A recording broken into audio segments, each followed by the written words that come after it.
The fact that you jumped out of a car not once, but twice. Like I just started making like sleep apnea noises a little bit. Yes, so what happened was I'm not a huge drinker. I love that style. I love I love the power that she takes from her act.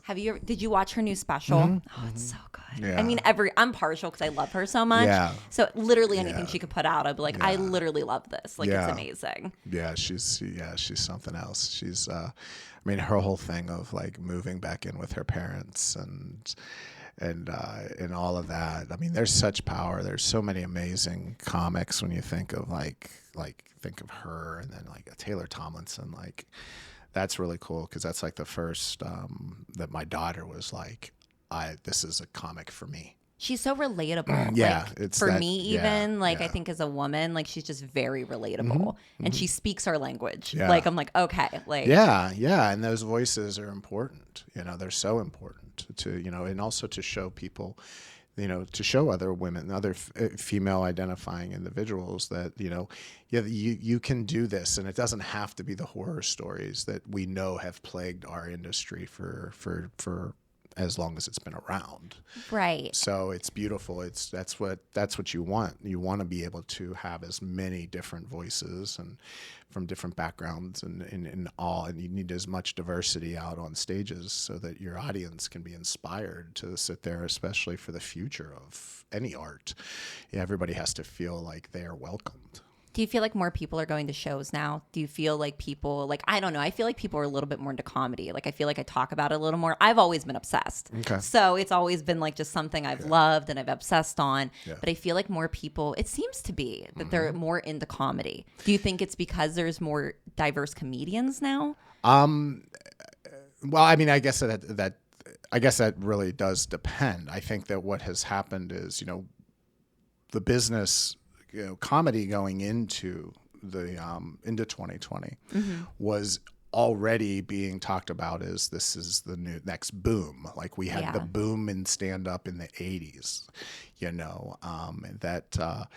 that was never thought to be paralleled again. You think of all of those stand-ups, especially talking about stand-up specifically, and you see what the 80s looked like and what that churned out, and then what their tree is, like you have a Eddie Murphy that inspires a Chris Rock, that inspires a Kevin Hart, like those paths that, so that's just a point of like saying like somebody like Kevin Hart, or growing up in whatever environment that they're in and being able to see somebody that they relate to, like you said, you relate to them. Right. We gravitate towards storytellers. We gravitate towards music. We gravitate towards things that we relate to. Well, imagine if nothing on a stage or no music ever related to who you were. Right. So yes, diversity grows the opportunity for people to see and hear a voice that is similar to theirs, and they're going to be drawn to that. So we are already in this kind of like boom going into 2020, and coming out of 2020, coming out of what I call the gap years now. Literally, yeah. Because they're gap years. They just, do they exist? They exist. I don't Was it have real concept of time. Yeah. Like it really did an amazing thing to us socially. I think it did. It really, really did affect us all in some ways, even folks that don't feel that they were. But I think I hear more and more people saying to me, I have zero concept of time. I don't know when that was. When did we have that discussion? But yeah, so we didn't know what the environment was going to look like. And I would say that on a large scale of across the board nationally, with comedy, people turned to comedy during that time. Like, I think that I think a lot of us can sort of map out the different phases of the 2.5 years of like what got us through like this chunk of time. Right. And it's like, I had my, Sopranos rewatch section. I mean, Mike Birbiglia, thank God for jokes, is my go-to. It's my warming blanket. Like, okay, I'm not familiar. Oh my goodness, yeah. Mike Birbiglia is just an amazing storyteller. Is just his whole journey of his career as a comedian, and seeing somebody that is unabashedly standing up going, he says all the time, he's just like, oh, people say this isn't stand-up comedy, and he's like, I don't know what it is, it's just what I do. And he's a storyteller, so you have to watch, you have to do the whole Birbiglia collection, like all the way from My Girlfriend's Boyfriend and Sleepwalk with Me, and then he had an amazing movie a few years back that was based in the world of improv comedy. Okay. Because he's an improviser and he's a stand-up. Like he kind of blurs that line. Okay. Which I would say to you, of anything, of what I see as more developed, well-rounded individuals in the art, that a lot of folks that can jump on stage and do stand-up, but then also jump on stage and do sketch, or jump on stage and do improv, like more well-rounded artists. I think overall we're seeing, but we're definitely seeing people selling out arenas. We're seeing talk about Pittsburgh alone. Like we're only a few weeks away from, in 1 week, I'm going to see Mulaney at PPG Paints. 2 days later, we're going to see Chris Rock, and 2 days after that, we're going to see Mike Birbiglia, all in the same week, all in the same city. That's wild. Yeah. Like, that's crazy. And I know I have tickets to see Bert Kreischer in October. Yeah. Like, it's just crazy, like, how many people are coming locally now. I mean, we just start rattling off who I've been able to see here in Pittsburgh, starting back in last December, was like Taylor Tomlinson, you got Mark Maron, you got Tig Notaro, you got Bill Burr, you had Nikki come through, Nikki Glazer, Eliza's come through. I think Eliza's coming again soon. Cool. And so those big names, like, it's there. They're seeing, especially a market like Pittsburgh as being a comedy town, and what we do and what I do and what I've been doing for the last coming up on 10 years as an organization is like, how fucking cool is that? Like, it's so fucking cool. Yeah, I mean, it's sometimes I do need that kind of, like, yeah, you get caught up in the day-to-day of it, and and it is something that this late in my I found comedy when I was 30, 38, 39. Like, I've always been a fan. Like, I'm a nerd.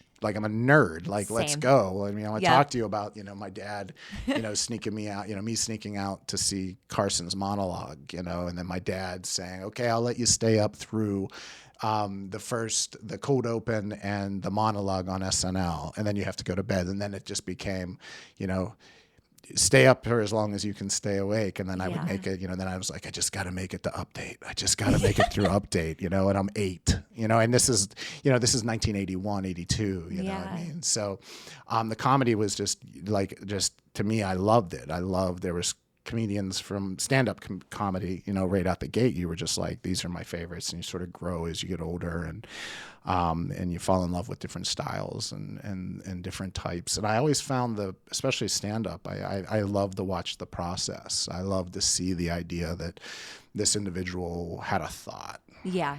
And when you're seeing that joke on Netflix, the premise might have started 6 years ago. Right, and they've been developing it for that long, which I love that stuff. Yeah. Like, I'm just thinking, like, I'd love to see them just slowly, like, developing this joke, and then it just grows and grows and gets to this point where it's just this beautiful joke, and you're like, this is just amazing. Yeah, the science of it is really cool, and the people side of the business is, it's pretty amazing, and it's amazing to see people achieve things, whatever they achieve, whatever their goal is, whether it is, my goal when I started comedy. I started doing stand-up and was because of the arcade. I had seen we went to the arcade and went and seen my wife's cousin, who's a stand-up. Oh, okay. So my wife's cousin is Gab Bonesso. Okay. So we would go see Gab perform. I mean, I seen Gab open up for like Fortune Femster at Cruise Bar, which was amazing. And that was 10 years ago. And Fortune's just amazing. And you knew when you seen Fortune that night, you were like, wow, this is a special person. And it took 10 years for the world to see truly her. what she does. I mean, she's amazing.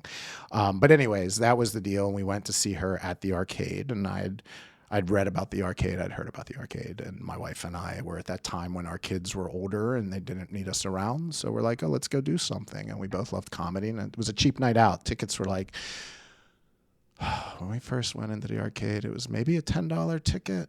Really? I think it might have been a $7 ticket that first year. I'd have to look at my notes, but That's wild. yeah, and then you're paying $5 to park, and it was a Yeah. nice night out. It was a cheap night out, and it was BYOB, so we just bring a bottle of wine. And Even better. It was just a nice night for my wife and I to go out, and we became known as the couple that sat stage right. We sat in the same seats every time. Really? Yeah, because for a couple of reasons. At the old theater, I would imagine you've never seen the original arcade comedy theater. I haven't, right? no. So I don't really know the history of it. Oh yeah. Either. Oh, okay. Yeah. So it was opened. It was founded in 2013 with 5 founders, and 5 improvisers. Amazingly talented individuals, but they wanted to have not just an improv theater. They wanted to have a theater that just really celebrated every part of comedy art. Sketch writing and stand up and all that stuff that it became, and that's why it became. Yeah. That's why it was named the Arcade. People ask that, they're like, why is it called the Arcade? Because the arcade always brings back this amazing time in your life when you got a chance to go to the arcade, and a lot of us 80s kids lived in arcades. Like, I watched Stranger Things and I'm like, yeah, this was my childhood minus all the other things that kind of happened. But we were all about jumping on your bicycles. No judgment if it did. And you had a pocket full of quarters and you went to the game room and you'd be there all day. And it was it just brought that's what they said, when I asked that question, the founders told me that. And they were just like, yeah, it's because also you go into an arcade and there'd be a variety of things. Yeah. You could shoot pool, you could play video games, you could play pinball, So we wanted it to feel fun and exciting, and it did. It made that when you walked into that old space, you immediately when you walked in, you felt that energy. And then that energy, just simply put, was I felt like I was a better person on that side of the door than I did on the outside of it. I felt there was a calling there. Right. And watching incredibly talented individuals that are Pittsburghers. Like, I'm sitting there watching this, and we'd gone to comedy shows for years. We would go to the Funny Bone, and the Funny Bone was in Station Square. I went, I've heard of it. I've never been, but I've heard of it. Yeah, the original one was in the actual house, in the, what do they call it, the gatehouse or whatever that one is. I forget what it is at Station Square, but the actual building, like the original building. And that was the original one. That's where we would go in high school. Okay. To see stand up. Wow. So back in the 90s, you would go, like, we've seen Pauly Shore was there. That was at the height of his MTV Weasel thing. So we were just a bunch of kids from the suburbs, and we would just all get out into the city for the night, and we would go to comedy shows. And then it moved to Bessemer Court right across the street. And then we would go see shows there. So we would go see, and then the Improv opened. And then the Funny Bone moved up Green Tree Hill. And a fun fact about the Funny Bone, because the Funny Bone's a chain, so there's Funny Bones now all over Funny Bones everywhere. The original Funny Bone was in Pittsburgh. I didn't know that. Yeah, right on Route 51. So there's a real tie and a history to stand-up comedy in Pittsburgh, and you can get into Lenny Bruce performing here. Lenny Bruce performed primarily in strip clubs and burlesque rooms back in the day when he would come to Pittsburgh. Because could you imagine? Yeah, because because Lenny Bruce at that time, a lot of places that booked comedy, this was before clubs, right? Like there wasn't a comedy club until the Improv became a thing, and then the club business did what it did and became what it is today.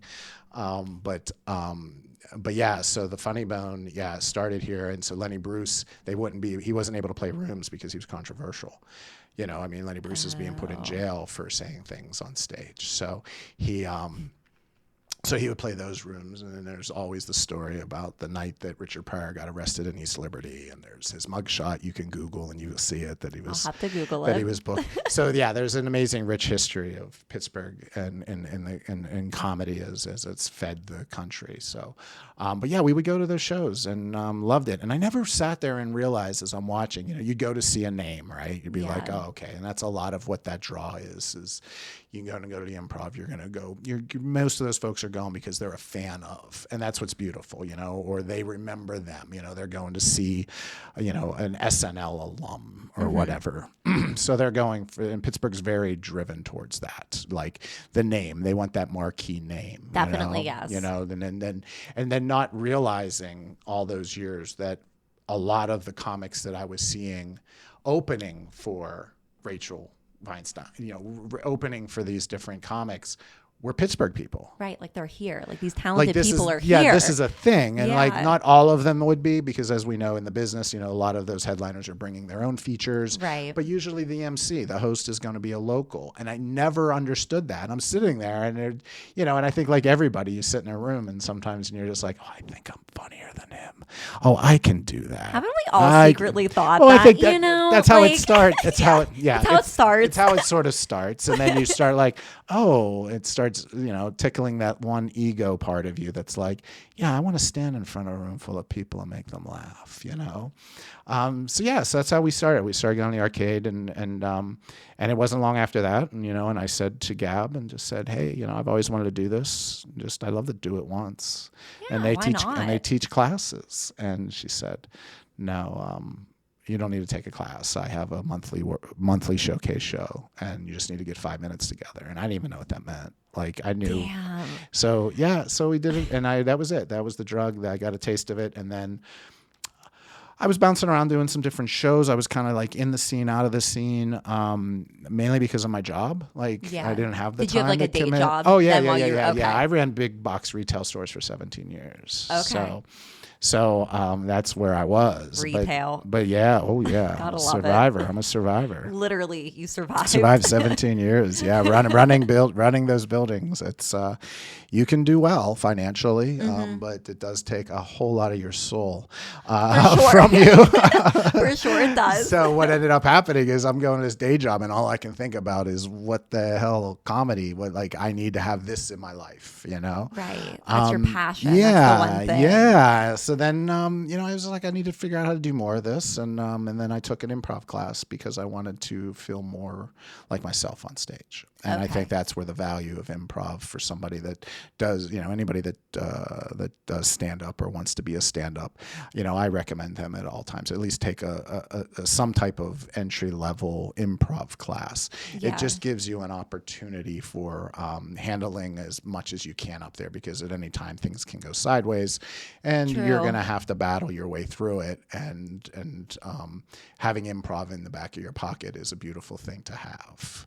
Oh, it'd be a good tool. Yeah, for sure. Yeah. So I did that. I took that and then did some improv for about a year, and kind of realized that that wasn't my thing. Improv wasn't your thing. Improv, I respect the heck out of it. I love watching it. It's really fun to watch for me, especially getting to see, because most of the people that I'm seeing perform improv, I've seen them walk in for the first time to take a class. How great does that feel? Like seeing them develop from, their first day to being on stage. Yeah, that is definitely a big payoff. That is a big payoff. It's just seeing a group, of individuals taking on this journey as an adult in something that is my livelihood and something that I love and that I want to see just get better and better. And and then seeing the payoff, and seeing them, whether it's beyond just a class show when they do that, and seeing how that comes together for them, but then seeing the ones that are like, want to stick it out, and they want to go to open mics, and they want to do this, they want to get on a show, and they want to get booked, and they don't know where it goes from there. And if we can provide that path, and I can be a conduit personally to try to figure that out to help somebody along the way, that's I've got this opportunity with this theater, and that's a really cool thing. It's such a powerful thing. Well, and I think it's so courageous when you're an adult to decide to do something like this, my goodness. Yeah. I mean, my son asked me, he was like, so if you would have found comedy when you were 19, where do you think you would be right now? And I was like, I would never would have been able to handle that at 19. I wasn't formulated enough to feel comfortable to do that. I didn't think it was even a capable thing. I didn't think that wasn't, I'm from the generation that was just like, you got to go to college. If you don't go to college, you're an absolute loser. Mm-hmm. So the boomers did that to us. you know, Yes. as a Gen Xer, you know, and so that was the focus. You're just going to go and you're going to do that. Your dreams don't matter. What makes you feel good doesn't matter. You know, just find a job, you know, go to school and be whatever you felt you wanted to be at 16, 17 years old to determine the rest of your life. Like that's what you're going to do forever. That's like, insane. come on. Yeah. You know, and I wanted, like, for me, it was like, I'm going to be a school teacher. That's what I want to be. I want to be a school teacher. That was it. I don't even know why. I was just like, because I want to help people learn stuff. And that's not the way, you know, the way things ended up going. And, you know, so yeah, it's been, it is a pretty cool thing. You know, the powerful thing, you know, I don't know. I think it's just, I think helping people find their voice and their passion and helping them pursue that is powerful. understandable. Yeah. No. I Yeah. definitely think so. Yeah. I understand. Yeah. I mean, I think if you don't recognize the potential for it, then that's when you don't do right by it. If you don't recognize that I think a lot of times you do get caught up is you don't recognize that how impactful in a meeting, introduction to somebody for the first time, you don't understand how impactful or what they see you as, because you're just this person. I'm just Jason. It's just the thing. And it's just like in any role that you're in, when it does become this thing where people that you can help and if you don't recognize it, then you're going to probably be a little bit more destructive with it than you should. Than you could be if otherwise not recognizing it, I guess. I think so. And I feel like Arcade, it just sounds like it's such a great space to inspire people. Yeah. And you guys have so many shows. Like I was checking out the website and there's just so many diverse different shows happening too. Yeah. You have improv, stand up. What is Bracket Night? Oh, What is Bracket Night? Yeah. Bracket Night is an amazing show. I love, you know, one of the things that we found coming out of the gap years was this really big focus on a lot of folks for sort of concept shows, what we call concept shows. So what does that entirely mean? So concept show would be like, we have a show like Bracket Night. So Bracket Night is a concept show. In other words, it's not just not stand-ups doing stand-up. It's not just improvisers doing improv. Okay. There's a concept behind it. Latchkey Kids, which is another popular show that we have that is produced by Mike Rhodes, that really goes after the Gen X sort of 90s kids. Okay. And it's an improv show, and he has stand-up on it, music on it, but it's really driven on this like kind of like world of VHS, and it's really a fun show. They won. They were selected Pittsburgh Magazine's sketch/improv troupe of this past year. So it's a fun show that was originally developed as a concept prior to 2020, but then it went online and did a very good job of producing online content for us. Then another one would be like Nebby Neighbors. So Nebby Neighbors is Sarah Morgan, who is just Goof Troop. What's up, Goof Troop? So Sarah Morgan and Beth Getch's, just their creativity, their drive. You know, I was able to work very closely with the two of them during the pandemic while we were shut down, and watching, you know, them develop online content, and then I was developing corporate online content. So we were doing shows online with, like, you know, NYU, CMU. Oh, that's cool. We did a handful of like local school PTAs, and then we had a whole program where like their principal would be on screen with us, and it was a private YouTube link, and that like it was really well done, and it was really cool to see. But those two were just so integral into our ability to do what we did, and so Nebby Neighbors, it's based off of like what is it? They always give me a hard time because I can't remember. It's like Next Door or something. So it's like a Facebook group. I think she told me. Yeah. It's such a great like concept. Like it's amazing. It's so funny. Yeah. It's so funny and so wonderful, and the characters. And that's the other thing too, is that during the pandemic, that online stuff didn't do so well for stand-up. It just couldn't hit. It was something. That'd be tough. It was tough, and we tried different things. We did a ticketed show with Todd Glass, and he was in his podcast studio, which is basically a studio with a stage, and it's beautiful. And so he did a live show for us there, and we ended up building like sort of like a live studio audience. So like we ended up putting 30 people on our feed, and then it was streamed on YouTube. So he was getting some laughter and things, but it just didn't work as well as what we've seen come with improv. And what it was all really about was character driven. These improvisers coming on with set characters, with hats, and they just did really good at doing that. So then when they came to live in person, they were character actors like they had never been before. Oh, yeah. So without that experience, they wouldn't have improved themselves. Like the folks that were getting reps still, they were working on specific things that could then translate to when you could see their legs again, right? Yeah, and see them on stage again. Yeah. So that's so those are concept shows. Okay. So Bracket Night in itself is an amazing show. It started off it's like a trivia night show. Like they would go to bars. So Bracket Night's been around for a few years. Oh, cool. Yeah. So the Bracket Night team approached us and said, "Hey, we would love to develop a stage concept and potentially become a regular show at the arcade." And they're amazing to work with. If I name one person, then I'll fail to name the other members of the Bracket Night team. We don't need to do that. So I'm not we going won't to do that. But follow all, go find those folks on Instagram and go follow them and give them support. I mean, we're just continuing to put out great content. And what's nice about Bracket Night is Bracket Night brings together not just improvisers, they're bringing stand-ups and improvisers together. And that's something that I look at as arcade that I'm very proud that was always this weird kind of divide between the two. Well, yeah, I think when you think about stand-up and then you think about improv, like it is two very separate things, especially like if you don't kind of think about how those two things can work together really well, it does seem very separate. Absolutely, yeah. So for a theater to offer both things is pretty damn cool. Yeah, and but when you pull away all of the stuff, they're the same they're the same people. Right. We're driven the same way to the same thing, which is laughter and getting validation from other people. We are the same people. Like we as comedians that's what is at the core of our DNA is getting acceptance and validation.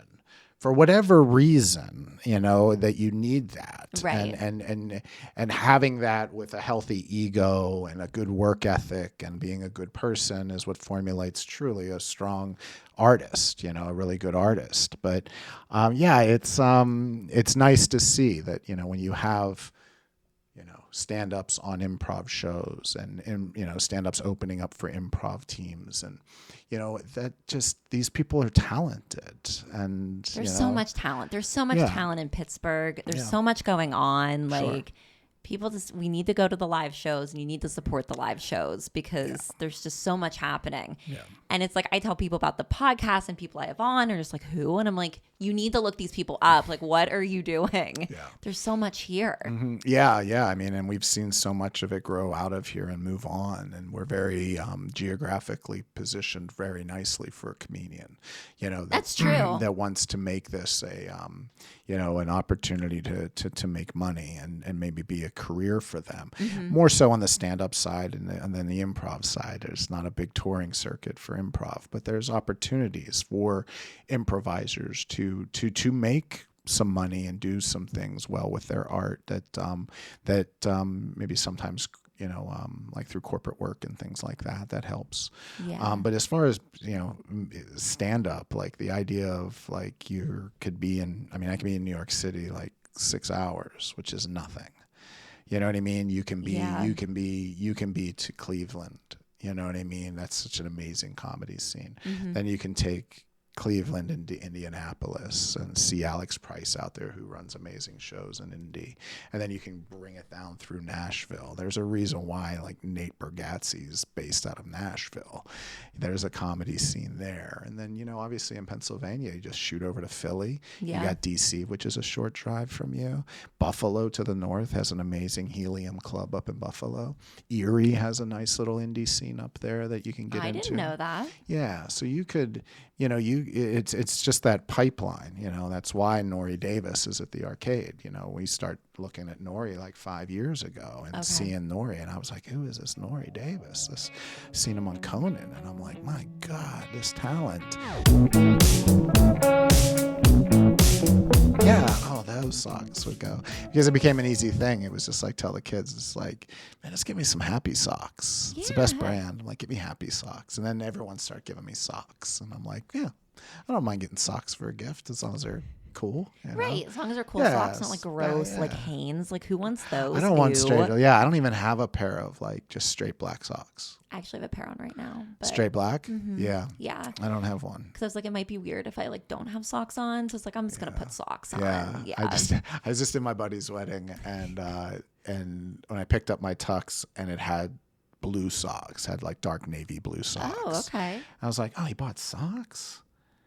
And I was just like, do you seriously want me to wear these socks? Like, yeah, like come on. You know my sock game. Like, I was ready to line them all up, figure out what went well with it. But then again, I had to respect. Right. Maybe in their pictures, they just didn't want anyone to have anything like to stick out, stand out. I'm like, okay. Know. I never even asked the question. I was just like, I'm just gonna go. All right, he gave me socks. I should just pack my socks. And when I showed up in the room with all the groomsmen, been just like, yeah, we good with getting our own personal flair on this? Right. Like, I just decided to add that, or you just do it and then ask for forgiveness later. Yeah. It's usually the but way I didn't to go. I never want to be a hang up on a wedding day. Nope.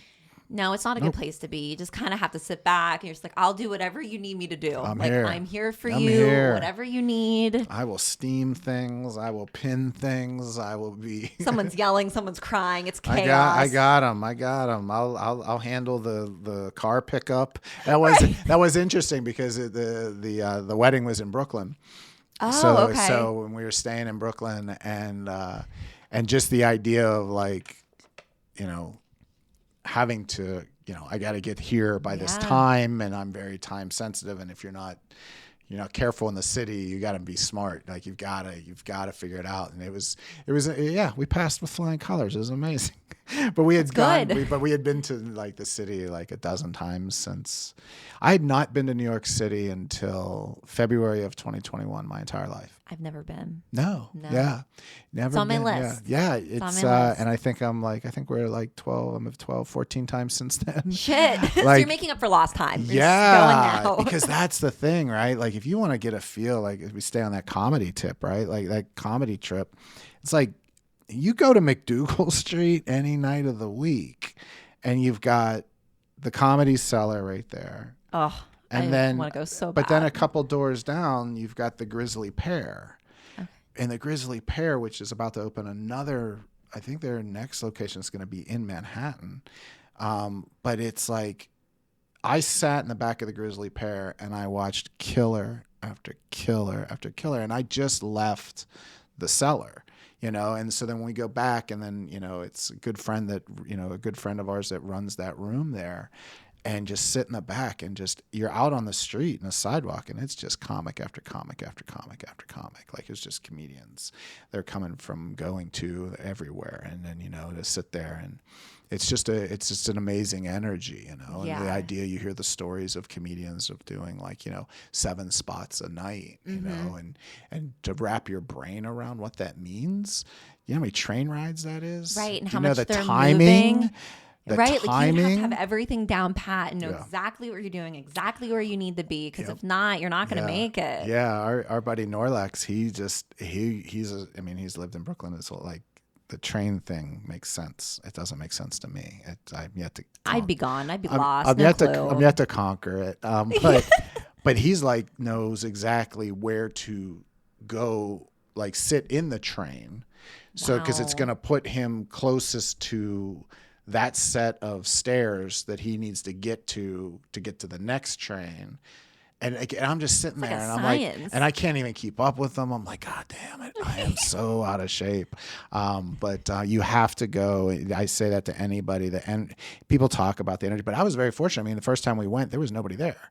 I mean, it was during the pandemic. The vaccine didn't even exist yet. Probably the best time to go. And honestly. we checked off every tourist thing. Like Yeah. in one weekend, we did the major things out of the way. So now every time I come back, it's about, hey, what restaurant haven't we gone to? What club haven't we seen? And right. But it's definitely the first time when I pulled away the first time to leave, I was like, oh, this is a special place, and I need more of this in my life. And it's nice because it's a 6-hour drive. I can stop there and then wake up in the morning and then drive to Connecticut and go be a grandpap for a couple days, or a few days, and go see Dudley. So. Aww. So they live up in Connecticut. They live in Connecticut. The star of your Instagram and Facebook, Dudley. Hey, I just give people what they want. Got to give the people what they want. It's funny when I'll get texts or DMs from people. It'll be like, hey, what's going on? Like, we haven't seen a picture of Dudley in a few days. And I'm just like, hey, you can't oversaturate the market. Like, you gotta, and I'm and the people wanting more. Yeah. And I am very reliant on the people that live with him to send me stuff. Yeah. I know they're taking pictures all the time, but it's also just like, hey, I just sent my daughter. I'm like, I need some content. I need you to send me some videos. I'm like, of your child. I need some pictures. Yeah. The one thing that's funny about my son-in-law, at first I was kind of like busting on him a little bit because he always uses the live feature when he takes pictures. Oh, that could be dangerous. And I was like, it was just like, you gotta stop using that live thing. But now with the baby, the live thing's awesome because I get these little tiny quicks, like some of those videos that are like quick shots of Dudley doing something. Mm-hmm. That's just me screen recording the live. Oh, that's cool. Just hold the live and just screen record it, edit it, and put it up there. So it is kind of cool. Like, and I said to him, like, hey, keep that live thing on. I like that because it's just I always laugh because it's like looking at the pictures at Hogwarts. Like all of a sudden the picture's alive. Yeah. But yeah, it's so it's nice. And then you can go to Connecticut, and they're in a town called Naugatuck. Oh wow, that's quite a name. A lot of Dunkin' Donuts up there, which is nice. Love a Dunkin' Donuts. I mean, I'm a little Starbucks partial, but I do love a Dunkin'. This could really turn into a thing. Oh yeah. I mean, I like, what is it, Pike? Was it Pike? The Pike roast. So Pike Place roast. Pike Place roast was always like when I was on my Starbucks. I do love coffee, and but that was my one there. And then, but then at the same time, I'm like, you know what I love too? I love a bullshit 7-Eleven coffee. Like I'm not that. I'm not that. I'm like, oh yeah. I'm like, what are you drinking? I'm like, it's a cappuccino from the 7-Eleven in McKees Rocks. And then there's certain machines. I talk about the people. It's like, I know I am straight up drinking flavored sugar water. Literally, yeah. Straight up. I get it. But didn't we not all grow up with Swiss Miss? Oh like that's basically what I'm doing. It's Swiss Miss with some caffeine kick in it. Probably more of a sugar high than anything. But every now and again. But the 7-Eleven machine. Noted, everyone. 7-Eleven. That is the machine. You think you're going to Sheetz and you're getting that cappuccino machine. It's a sweeter cappuccino. It's not. It's too sweet. It's just Sheetz putting you on blast. You got to look at 7-Eleven's machines. It's just a better garbage cappuccino for $2. We love a garbage cappuccino. I'm easy with that. It's okay, but it's kind of like a cheap beer. Like you got to throw in every now and again. You got to spice up your life a little bit to see where the road takes you. And then if I get so many, and then also it's my local place that when I walk in, they know my name.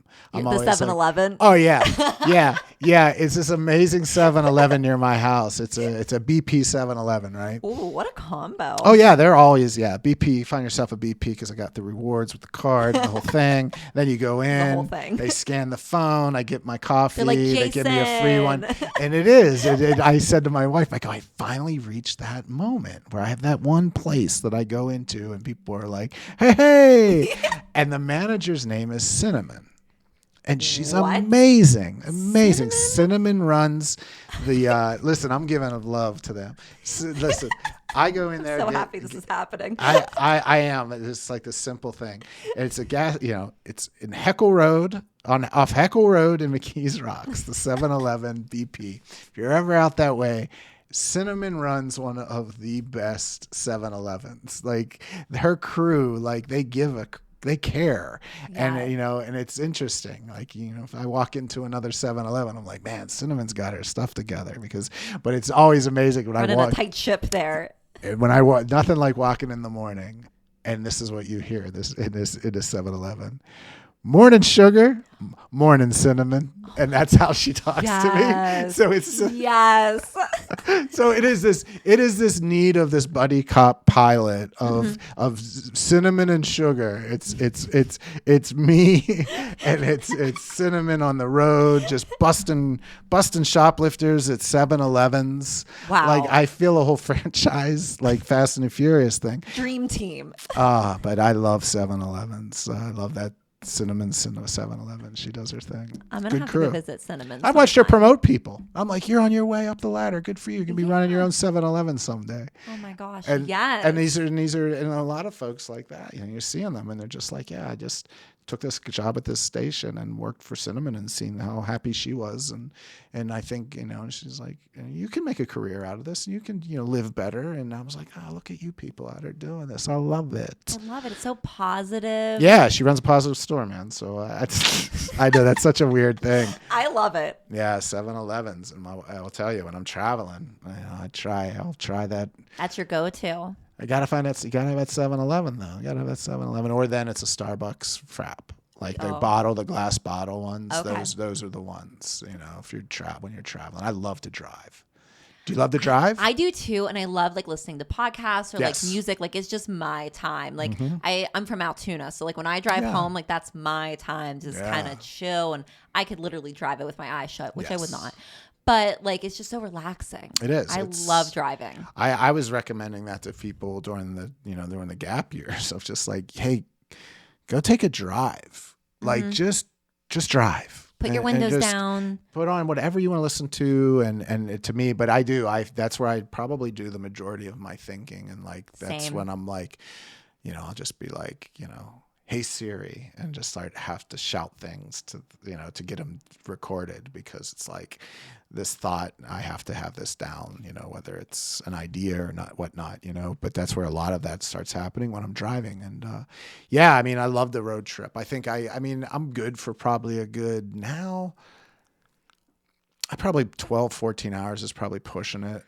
See, nowadays, I'd be more of like an 8. Like I feel like 8 would be like my cap. Like I start getting angry around 6. Like 6, I'm like, no more. We're done. It's over. Yeah, I used to be able to do like a 16, 18 hour, like just straight through. Let's just go. Like I would, like if we were going to visit family or take a drive, or like my wife's family lived in Missouri, so that was a little bit of a trip.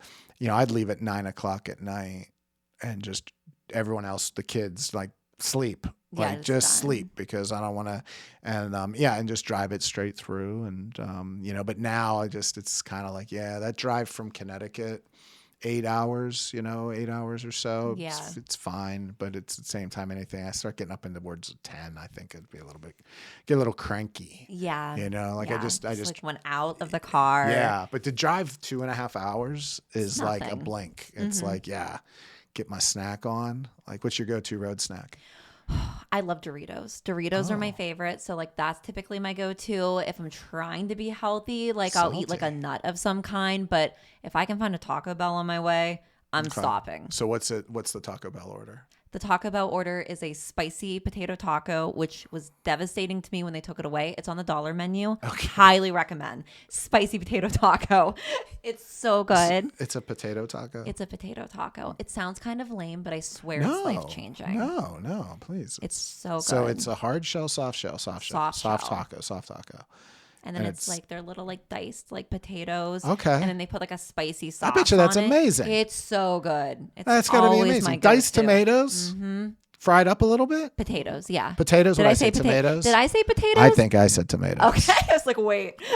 So diced up potatoes, Fried? Seasoned. Yep. Fried. Yep. Like you get like a hash brown type of deal situation. Kind You know what I of. mean? Like a home fry kind yes, of yes, thing. yes. Yeah. And then with like peppers and onions, like there's no peppers, lettuce. Cheese, sauce. That's all it is. And it's so good. I bet you. So Yeah. good. I bet you that is really good. Yeah. It's interesting. I just found something to try at Taco Bell. I'm a Taco Supreme guy. Like I'm just a straight hard shell. All right. Classic. I just did it. classic. I just did it at Condado's today at lunch. I had lunch with somebody and it was at Condado's, and I said, you know what? I just want something simple. I just want your ground meat, cheese, lettuce, tomato, Basic. sour cream. Sometimes you just got to do that. Do it. It feels good. It does. It definitely does.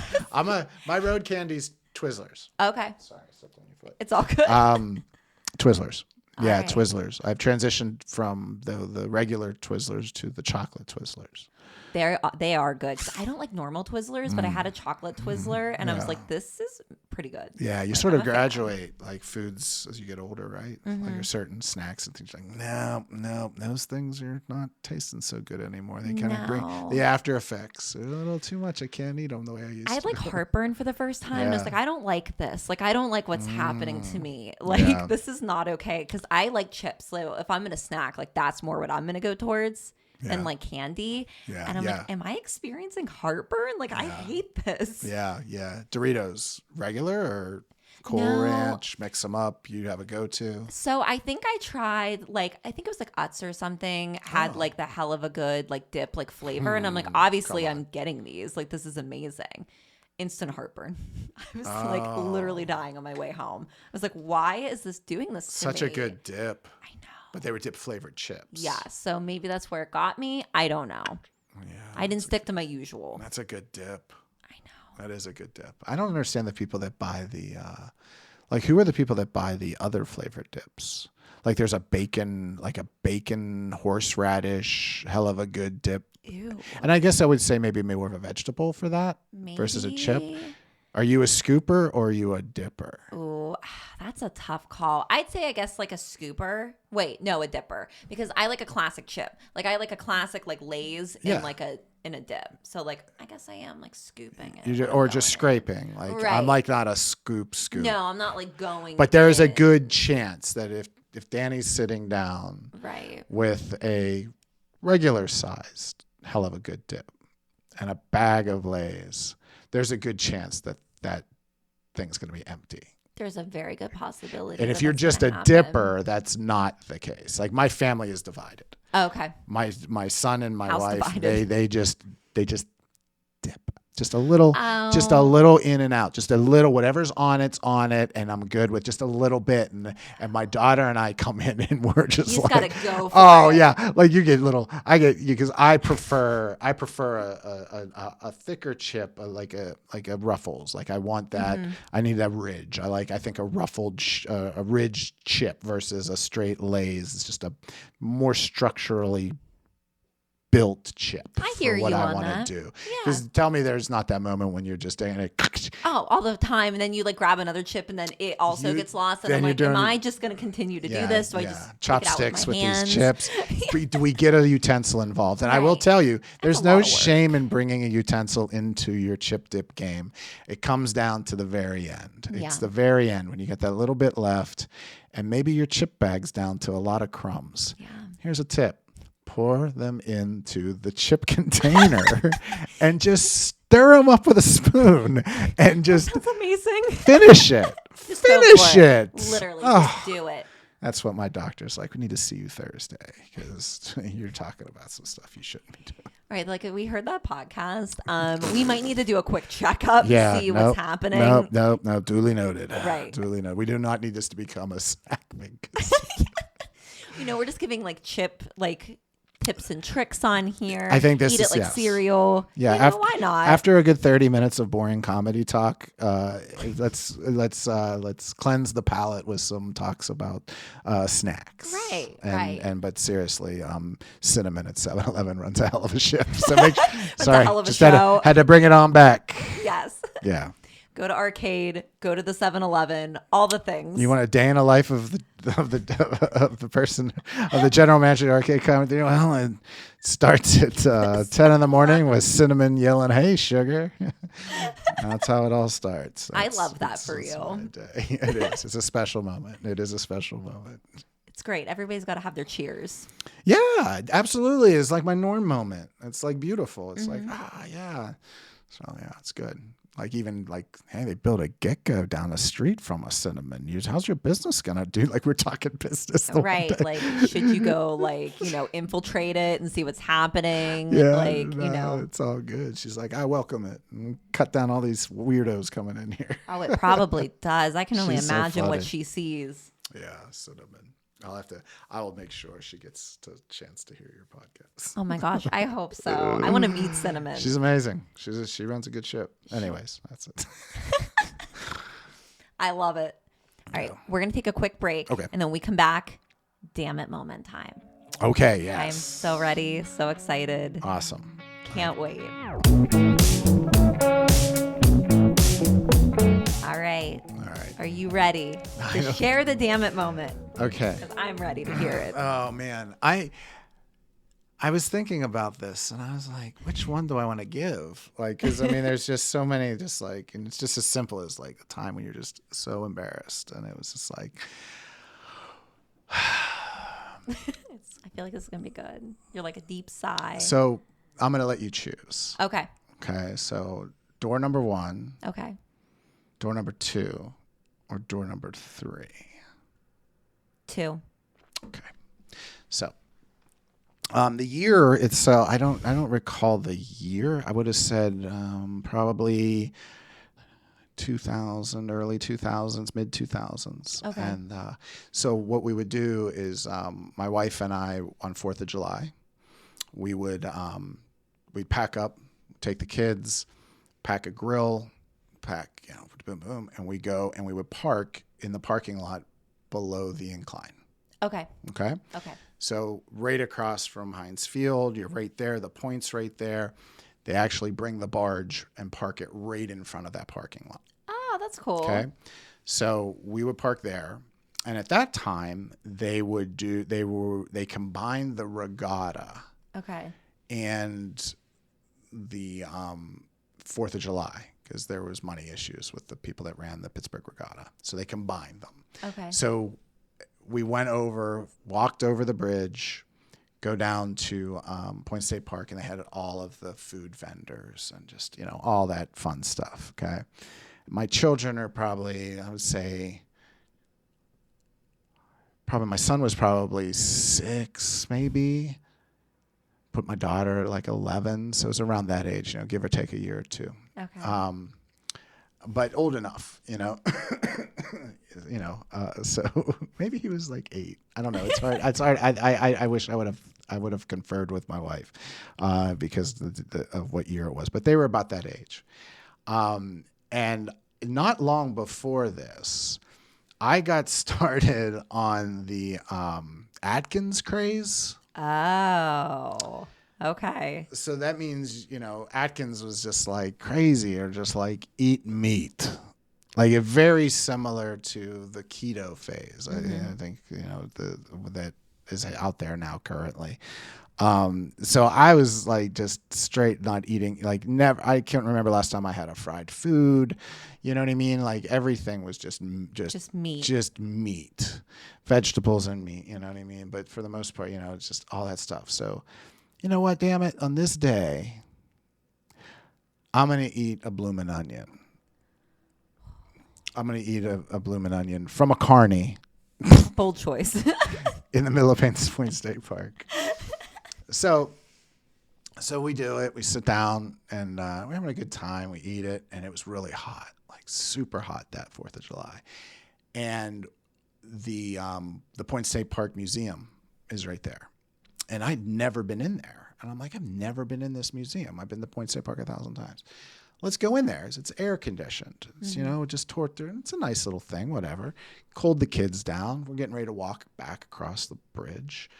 We're walking across the bridge. I'm just not feeling just myself. Like something just, we're walking now from Point State Park all the way the length of, the bridge to get to the other side, to go down underneath. Like, it's a long walk. Like, I don't know what it would be. But man, I am just sweating. And I am just my body is just shutting down. I'm like, God damn it. And I'm walking so fast. And my family, they're like, Dad, wait up. Dad, why, Dad? I'm like, come on, we got to get over there. We got to go. And all I'm eyeing are these porta-johns lined up over in the parking lot. And I am just trucking it. And then I couldn't stop my body from doing what my body wanted to do. And now I'm like, this is a flipping nightmare. Like, this is like, I've got I can understand the humor in this. And part of me was like, oh, you picked number 2. You picked the door. Like, oh, he's going to tell you a pants shitting story. But I think everyone has it. But I was going through everyone has one. Yeah. Whether they want to admit it or not, yeah. it's happened. Yeah. So I just was like, as I'm going, now this happened. So did this happen mid-walk? Mid-walk, like I still had 3/4 of the walk to go. Oh, shit. Like literally. And this is not like, this was, understand, I had not eaten a fried food in months. What this set off in my body was like cataclysmic. Like, it was unreal. Like, there was no stopping this. And it just is, again, the consistency was not conducive to a walk that was probably another mile. And I'm walking, and I'm burning fast. Like, oh my God. And what's going on? And now I'm angry. Right. My defense mechanism when something like that happens is I go to just anger. Like, just straight to anger. Just 0 to pissed. And I'm like, Melissa at one point caught on that something's happening. Like, she's watching the way I'm walking. Like, it was like instant chafing. It was instant pain. It was so quick because it was 100 degrees. Right. Like, you're literally sweating. Like, you're dying. I just like, yeah. So what am I going to do in this porta-john? What am I about to do, Danii? Damn it. What is going to happen? Damn it, Danii. Yes. What am I about to do? What do I think is going to be in this plastic room that is going to help my day? And I'm like, literally. Like, it might have paper. It might not. It may not. You don't know what you're going to get. An animal. And I'm like, what's going to happen? And honestly, that paper. It's nothing. It's literally nothing. It's brutal. So you're just best off taking your underwear and just doing what needs to be done. Yeah, just taking care of business. And getting you as close to normal as you can, because you sure as hell are not going to turn to your kids and say, hey, those amazing fireworks that we came here to see? Right. Well, your daddy, we got to leave.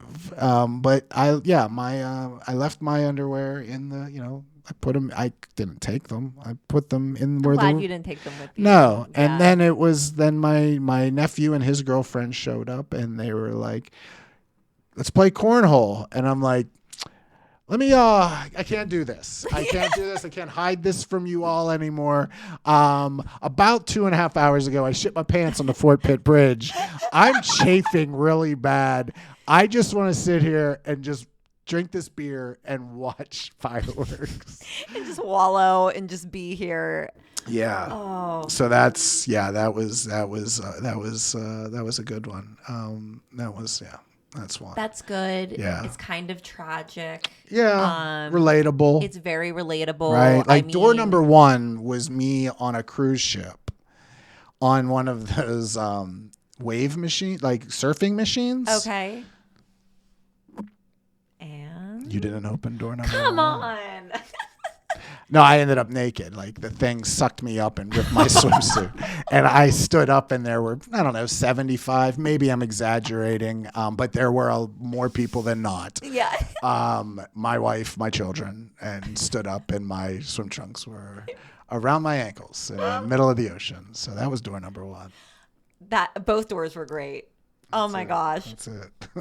You know, having a traumatic shit experience in a porta-john to being naked on a cruise ship. Yeah. Both great options. Yes. Neither one were my real choice. Neither one was like, yeah, put this on the list of things I'm due. Yeah. Really great Dammit moments. Thank you. You really brought it. Thank you. Yeah, Really I felt that it was, the alliteration of Dammit, Danii, the alliteration of that, and just felt that at some point it had to make its way in the story. Like, damn it, Danii. What the hell am I? So. Literally. It's such a good Dammit moment. Oh my God, I love it. I appreciate that. Yeah. I'm good for some of those. I think everybody is, and that's why I love that segment so much, because it's such a relatable segment, and weird shit happens all the time, and we got to share it. Yeah, it's just I don't think you have a hard time with your target audience of who you're interviewing, of us being able to share. It's usually not a hard thing. I usually get the response of I've got like 9 of those. Yeah, that's why. Perfect. That's why I said I'm gonna get it down to 3. Yeah, and then let you pick which one. I liked the picking option. That's been the first time that I was offered, pick a door. Yeah. And then whatever door I picked led me down the path. Yes. Yeah. I like that. That's like, I love when it's Fallon. I'm a big late night talk show nerd too. But Fallon does, was it Truth or Lie? Where you sit down and then they have in the envelope and you pick the envelope and then I have to tell the story as if it really happened. And then you have to determine whether I'm telling you the truth, and you get to interrogate me for like a minute, or that I'm lying to you. So yeah, the more absurd, and then that's a fun game. So that's why I was like, oh, you know what? I'm going to have her just pick an envelope. I was like, I should just bring it in and have her pick it. I liked it. It was a good interactive moment. Yes. Yeah. Engaging. I appreciated it. Thank you so much for being on. This has been great. Oh, I'm glad. Yeah, it was a lot of fun. Such a good time. Yeah, it was enjoyable. So it's go support, like you said earlier. Yes.